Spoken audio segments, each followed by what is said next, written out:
Welcome to the Photo Flunky Show, episode 151.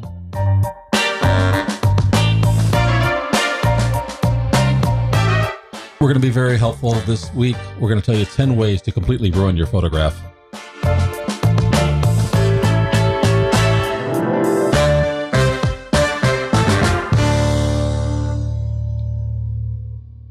Hi, my name is William Beem. Hi, I'm Lee Beem. And we are here to help you improve your photography with visual storytelling. And yes, we want to tell you 10 ways to completely ruin your photograph. And if you're thinking, wait a minute, wasn't last week's episode also a list of 10 things? Well, I got clever this year. It's 2019, and I decided every month should have a theme. So for January, the theme is list of 10 things. There we go. So this is where we're going to tell you how to break away from the pack. Don't be a sheep. Everyone's trying to perfect their photos. Go and screw yours up. And have some Do you know of any other podcast that tells you how to completely ruin your photographs? I think we're breaking new ground here. This is trend setting. But there really are three takeaways we want you to get from this. And one is to visualize your photo before you take it to avoid some problems. You want to start with the end in mind. It's something I repeat over and over again, and we're going to explain what that means. And we also want you to understand how to lead the eye and make an emotional impact with your photographs. And the things we're going to tell you will do absolutely none of that. Yeah. But before we get started, I want to let you know that show notes are going to be available at williambeem.com/episode 151. And of course, we would absolutely love it if you would subscribe to the podcast. Just go to williambeem.com/iTunes. You can go to photoflunky.com and you can subscribe to Google Play, Spotify, iHeartRadio. That's just because we want you to make sure that you get all of this stuff delivered for free every Wednesday. Our little top 10 list this time. The first problem that we can have that will really ruin your photograph is nothing draws your eye. You look at the photograph and think, okay. Yeah, it's like opening a door to a room where everything's just business as usual. Well, everything's cluttered. Everything is just bland. Everything. There's nothing that says, I'm the subject. Yeah. And I remember that something years ago, I had my photography website on a certain, WordPress theme, and they had a thing where you had this glorious little header image, but I could not get it within the proportions that I needed. And I contacted the vendor and I said, yeah, it does that. You just need to use a photograph without a subject. And I thought, I have a photography website. How in the world do I tell people how important it is to lead people to your subject if I put up a photograph without a subject? That was not helpful. No, and as you can tell, I don't use that theme anymore. Look, when people look at your photographs, something has to draw their eye, and that can be light. That's the first thing people are going to look at. It can be sharpness. It can be color. Yep. Yeah. But something's got to draw your eye. There's got to be something that's the most important thing in your photograph. And you see this a lot with people who are just starting off, and I've done it too. It's like you go off in someplace, think, oh, this scene looks pretty. Let me take a snapshot. Then you look at it, and it's like there's trees here. There's not even a path. There's like some scrub brush over here, and there's water there. There's nothing to look at. There's nothing that's really the central theme. And maybe it was interesting to you while you were there, but when someone looks at it in a photograph, there's just nothing to draw your eye. That's true. Yeah. So to me, that's the number one way to ruin your photograph is take a photograph of something that is really nothing. And it's easy to do because like you gave that example of standing out with the scrub and the brush. You can be present in a place where there isn't a subject as such, and what you're enjoying there is maybe the temperature of the light or the whole environment and the mood and feeling you get. But there isn't really something you can capture in a frame to share that with somebody. There are some situations where you have to be there. Well, there's places like we've gone before. We like to take our vacations sometimes in Sanibel, Florida, and the other island just right up the road is Captiva. I remember I was there years ago for a vacation, and I was having a nice time. You smell the salt air. The sun is, in a nice spot, and it's just a good overall feeling. And I wanted to take a photo to remember that. And I go back later and I thought, well, this is just crap. It's like the things that I enjoyed really weren't visual. Well, there's nothing to kind of stand out. So there really wasn't a subject. You could have put a person in front of that and say, here I am in front of this place. Then you've got a subject. Then you've got something to draw their eye.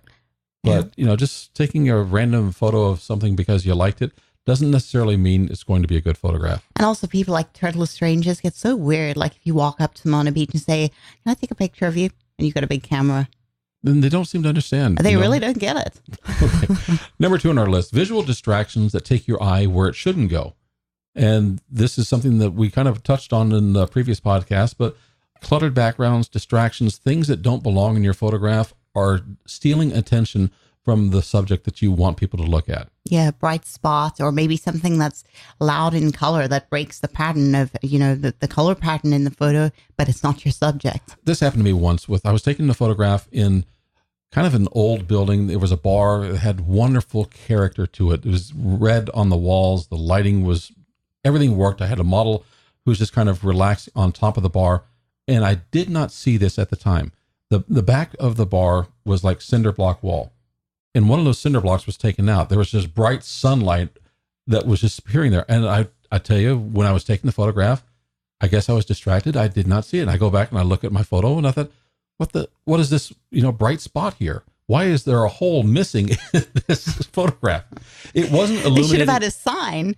It wasn't terribly noticeable, I guess, when I was there. Maybe I was distracted by the model. Maybe I was just really geeking out over the location. And for some reason, I missed that spot. It totally ruined the photo for me. And it wasn't something that I want to show as an example of my work to anyone else. And it just, I totally screwed that up and it ruined the photograph. Maybe I'll post it in the show notes if I think about that. So you can just see, it's like, yeah, that completely bright spot in an otherwise dimly lit room totally stole the show. But I mean, even like I like taking photos of food, and, a straw wrapper on a background. You've got nice warm colors and a wood table and some earthy tones and green salad or something, or fresh baked bread. And this white crumpled up wrapper is somewhere in the background. This happened to me once at Epcot, the Food and Wine Festival. I zoomed in on, it was an elderly couple sharing their food, and their plates looked beautiful. I didn't take the photo of them. I literally zoomed in on the food because I was standing quite far away. Composed it, and as I hit the shutter, the woman took this crumpled up napkin she'd used. I know she'd wiped her hands or her mouth, and she just flung it, and it landed like in the shot at the time. And that was it. They weren't going to pick it up. I certainly couldn't go and ask him. Didn't she know that was your set? She apparently didn't. And I toyed with the idea of telling her, but she had her mouth full. And don't try and reason with people when they've got food in their mouth. No, especially when they don't know that they're part of the scene. This is another thing. Okay. Number 3 on our list is you totally missed the exposure. And I don't care if it's too low or too high.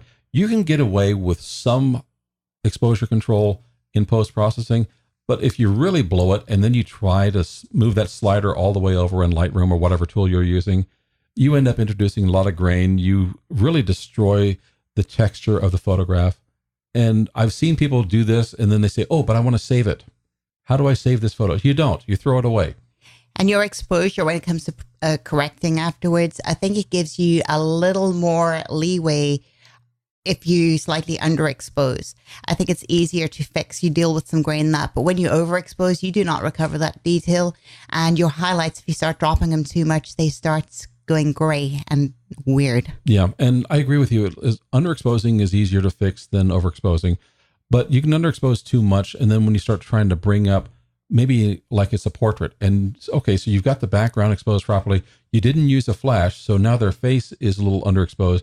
But you try to put a radial filter on there to bring the exposure up, you've only got so much room to do that. Yeah. Without really kind of screwing up their face. That's true. So if it's really, really underexposed, just accept the fact that you did not get it right in camera. And if you think you're going to go back and fix it in post-processing, you probably don't. Fix it is one thing. Save it is another. And that's really the line. If you think you're going to save it, you're not. Just throw it away. You're going to make yourself look bad by sharing that photo. Yep, that's true. Cut your losses. Yes. All right. Which is kind of related to the next one is not necessarily that the exposure is wrong, but the light is all wrong for your subject. Is it too hard? Is it too soft? Is it the wrong color? There are times, when you actually, you kind of think that you need soft light for portraits. Not really. If you've got a fit young model, you want to see those hard shadows to define their features. Mm-hmm. And they can handle a beauty dish. They can handle harsh sunlight. And you want to replicate those kind of conditions. Hard light sometimes is the right light for your portrait. Yes. And, but that's not what you're going to put on your grandmother. No, definitely not. But likewise, if you put soft beauty light on an athlete or someone who should have muscles to define, you're robbing them of expressing that character. Yeah, don't smooth out my muscles. No. And likewise, the same thing is true with maybe the direction of the light. If you look at the shadows and where they're going, if you've got a really long shadow across somebody's nose, That's not a flattering look, particularly with hard light and long shadows. So you got to be looking at a few things. You've got to look at the direction of the light, the quality, which means how hard or how soft it is, the color. I had a photograph that I took in Las Vegas of a showgirl who was inside the flamingo. I love that photograph. Beautiful woman. And this is back when I first started with my DSLR, and I was shooting JPEG instead of RAW because I had to get so many more photos on that card. I did the same thing. Came out and she was completely pink. And I mean, like, there was red lights. If you've been in the flamingo, you may have noticed like there's red neon lights kind of lining the ceiling area. And she was already in a pink outfit. You know, it was like, I kind of didn't know her name, so I just referred to her as the pink lady.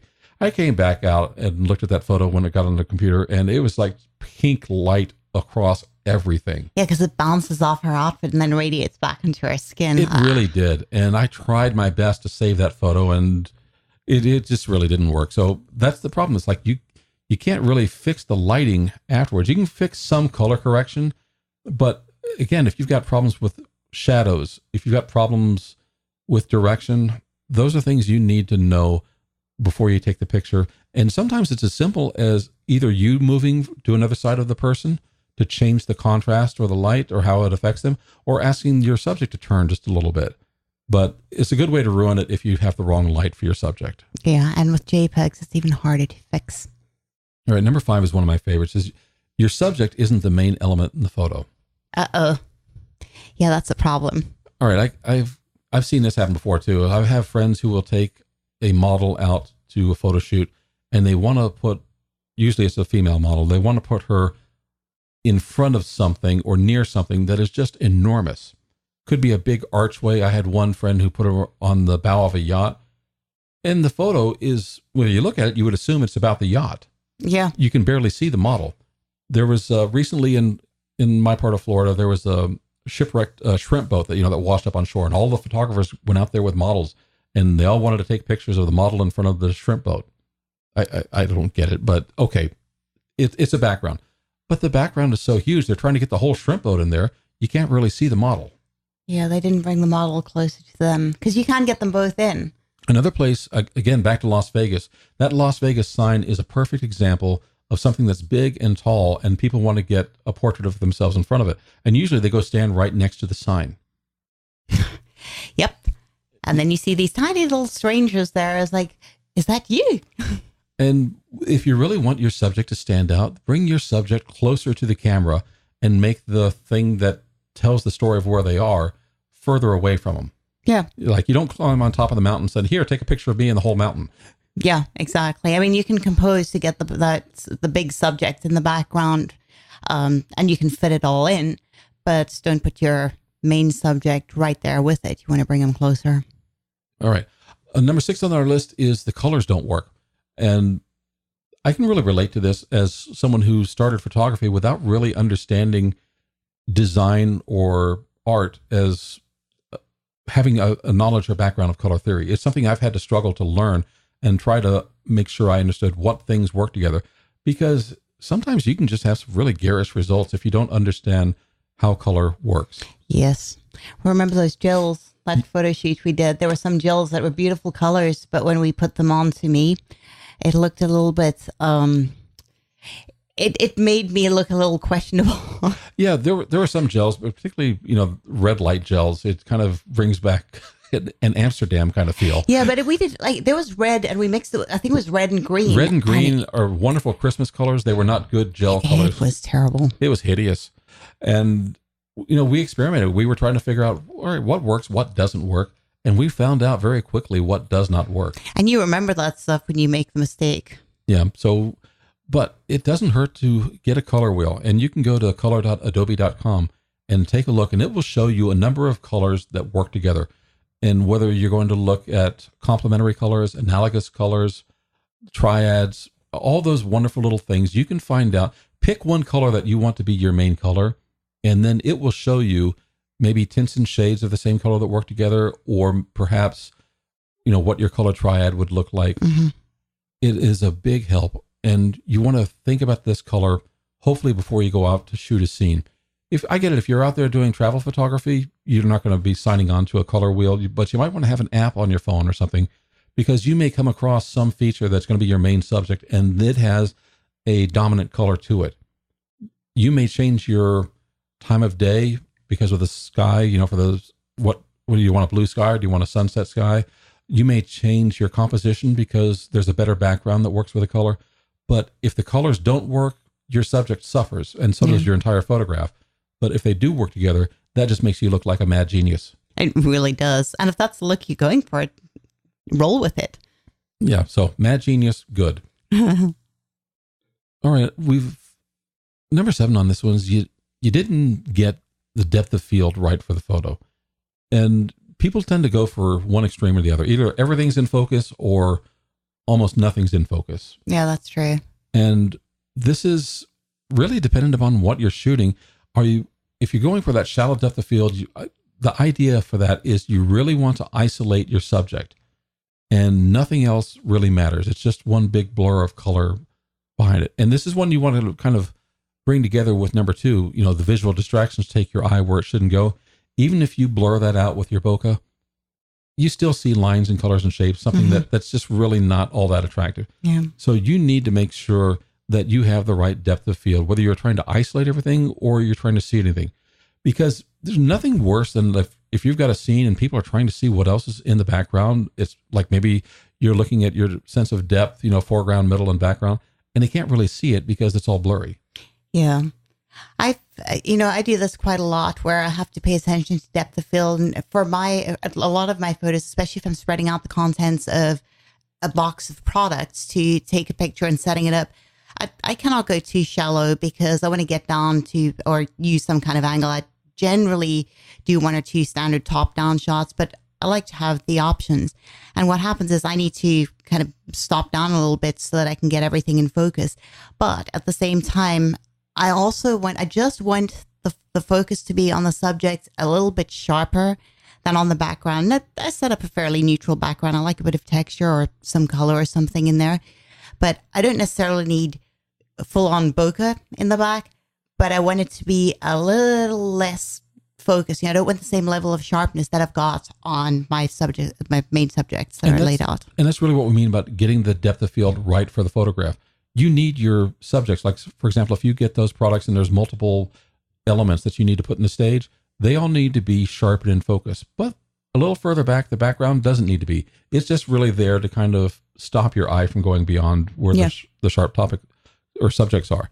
So the depth of field you can't set one depth of field and be right for every photograph. You have to decide what's right for the photograph you're shooting, and then that's how you determine it. So it's case by case. And you may need to take several photos and play around with it, even if you know what you're doing and how it works. Sometimes I have to take 2, take 3, take 27. Oh, here we go. Take 1 was best. And you know what? This is why a lot of portrait and product photographers who are working in a studio will tether to their laptop so they can see it on a big screen. It's hard to really judge that depth of field by just looking at the back of your camera. But modern cameras have a nice ability to wirelessly share their photos to maybe a smartphone. And my camera doesn't. I've got a Nikon D800, so that kind of stuff didn't really exist. I bought something called Arsenal. It's like a smart camera attachment, and it will talk to my phone. So I just plug that in, and it talks to the app. It builds its own little Wi-Fi thing. Now I could see this on an iPhone. I've got an 8 Plus, or I could see it on iPad. So even if I were out in the field someplace, I can see a larger version than just what's on the background of, on the little LCD. And those kind of things really help. If you can kind of zoom in on a larger display, you can kind of take those shots and see what works. Number 8 on our list, the photo has no story or message. In other words, there's no emotional impact. And if you really want to ruin a photo, just make it boring.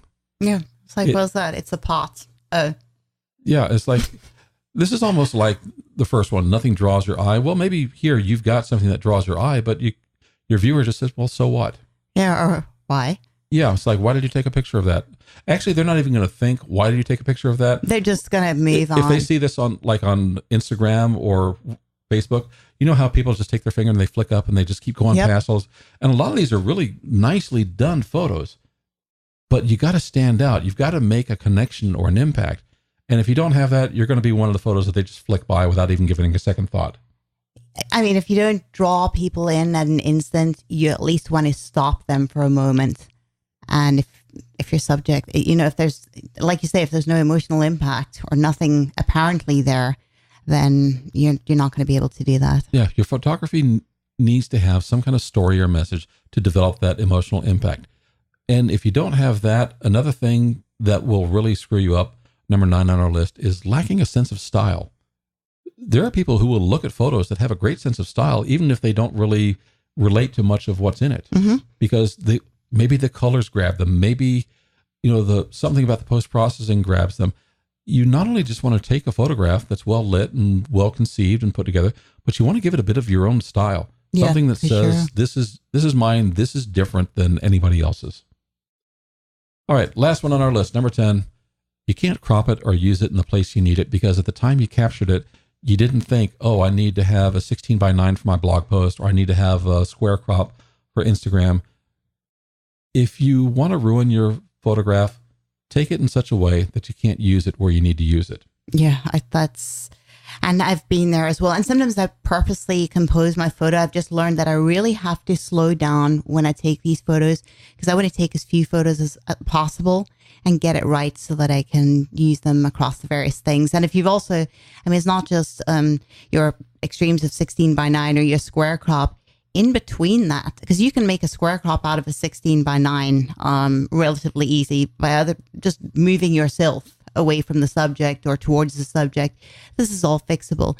But then you've got all these stories and things where you've got a 9:16, which is even narrower and taller than the Pinterest, than your Pinterest format. So it's just like, why didn't these people talk? It's like everyone wants their own thing. Well, it's not just that. Let's assume that you're going to print this and frame it. How many people are looking for an 8x10 photograph? Well, you're shooting at 3x2. So that's not really going to lead you up to 8x10. Yeah. And this kind of goes against a lot of advice I heard when I was starting off. It's like, fill the frame. I thought, well, if you're going to use the shot just as it is in the frame, that's beautiful advice. But these days, I've got like a 36 megapixel camera. I've got room to crop and still have plenty of pixels to print. I leave wiggle room now. I just expect that I'm going to crop slightly. I'm always cropping, and I am shooting a bit wider because I have those extra megapixels, and because I know that the places I'm going to use it, whether it's going to be print or online, I'm going to need to crop somewhere, somehow. All right, that's our list of 10 ways to completely ruin your photograph. We hope you enjoyed it, and we hope you don't take us up on any of these ways to destroy your own photographs. Well, not on purpose anyway.